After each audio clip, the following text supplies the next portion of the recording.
Hey guys, how's it going today? So this week we've been talking about the different strategies to make it so that we're gaining our goals through life using little techniques through lifestyle. We use the NEAT formula, we know we've got the epoch, but today I want to talk about cardiorespiratory training and how we use the numbers to make it so that it works for us in life. Now, there's two things.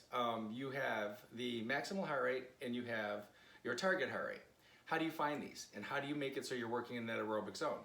The first thing, simplest way to find your maximal heart rate is to take the number of your age and minus it from 220. So 220 minus my age, 46, gives me, I think, 174. All right, I think that's right. So at 174, from there, how do I find, that's the maximal. I don't want to cross over the top of that. That's my maximal zone. From there, how do I figure out my target, the number that I want to stay above? Now, if you're going to give me about 150 minutes of cardio, let's say that's 5 days a week of 30-minute bouts, I'm looking for you to be somewhere between 55 to 70% of that maximal heart rate. So you take that 174 and you times it by, for me it would be 70, times it by 0.7, and that gives you your target heart rate. And those are the numbers you work from. Now, for some of us, if you're beginning, I want you to start at that 0.55, that 55%, that's a smarter place to begin, and work your way up. Now, for those of us who are willing to do 3 days of cardio, and I'm looking for about, let's say, 75 minutes of cardio to maybe 90 minutes of cardio, and you're gonna give me a higher output, we're looking for you to start around 70 and work up from there.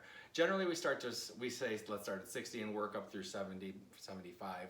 But I like to start my clients from that first phase into that second phase and jump them right to 70 and see if I can push them to 80 and get high numbers out. So when you take your maximal heart rate and times it by 0.8, you can see where that number increases.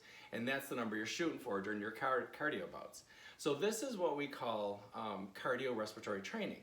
Now you do this to make it so that your physiology is improving and that you have a good, strong cardiovascular system. So when you're walking up and down stairs, you're taking that long hike and you're going uphill, it doesn't affect you as much as normal, it used to. So remember, at a 55 to 70% intensity, you're giving me 30 minutes 5 times a week. At a, let's say, 70 to 85% intensity, we're looking for about, I would say, 75 to 90 minutes, divided up at 3 times a week. And you can make it even better by adding them in opposite each day. So there's tons of ways to do this. The more cardio training that you do, the better that your body's gonna respond, and the stronger and healthier you're gonna feel, and your physiology is gonna improve. All right, so listen, lately I haven't been doing much questions that you guys have been throwing me. I've been going into the sciences. So do me a favor, I still have a few from the last time that I asked this, but let's have some new questions related to spring, summer, and what your goals are gonna be. Send them my way and we'll get into those next week. I'll talk to you guys soon.